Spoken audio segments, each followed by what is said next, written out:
दुसऱ्यांचे जाहीरनामे आम्ही का वाचू? आमच्या जाहीरनाम्यावर लोकांना विश्वास आहे, मंत्री पंकजा मुंडे यांनी वक्तव्य केलंय। दुसऱ्या पक्षाचे जाहीरनामे मी वाचावं आणि त्याच्यावर टिप्पणी करावी इतका वेळ मला नाही रिकामा।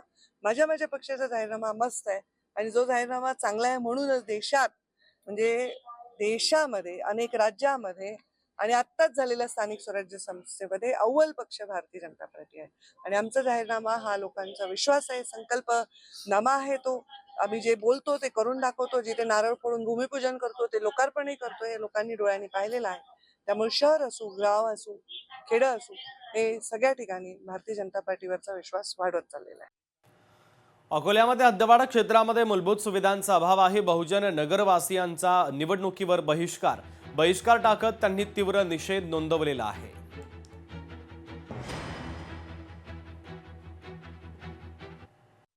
देशाला स्वातंत्र्य मिळून अनेक वर्षे झाली, परंतु आमच्या इथं पिण्याच्या पाण्याचे नळ सुद्धा त्या ठिकाणी उपलब्ध नाहीत। अतिशय गंभीर परिस्थिती आणि भयावह स्थिती त्या ठिकाणी आलेली आहे आणि अशा मरणावस्थेत याच्यात राहिल्यापेक्षा आम्ही सर्वांनी एक मतानं निर्णय घेतला की आम्हाला आता होऊ घातलेली जी निवडणूक आहे त्या निवडणुकीमध्ये बहिष्कार घालायचा आहे। हा आमचा एकमुखी निर्णय, ठाम निर्णय आहे।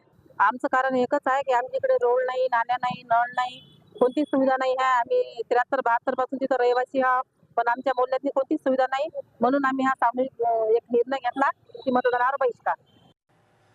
ठाण्यातील व्हिडिओ अत्यंत गंभीर आहे असं संजय राऊतांनी म्हटलं। तर पोलीस उमेदवारांना शिंदेंच्या ठाण्यातील घरी आणतात, वर्दीची शान न राखता पोलीस ते कामं करतात असं राऊतांनी म्हटलेलं आहे। ठाण्यातल्या प्रकारानंतर कोर्टात जाणं हा एकमेव पर्याय। शिंदेंमध्ये हिंमत असेल तर असले उद्योग करणार नाहीत।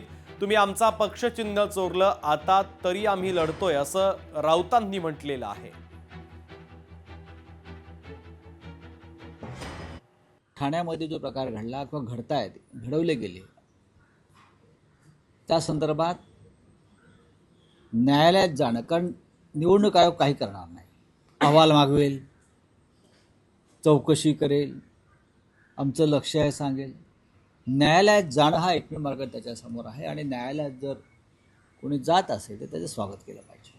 तुम्ही लढा ना आमच्यासमोर, तुम्ही लढायला काहीच हरकत नाही, आम्ही लढायला तयार आहोत।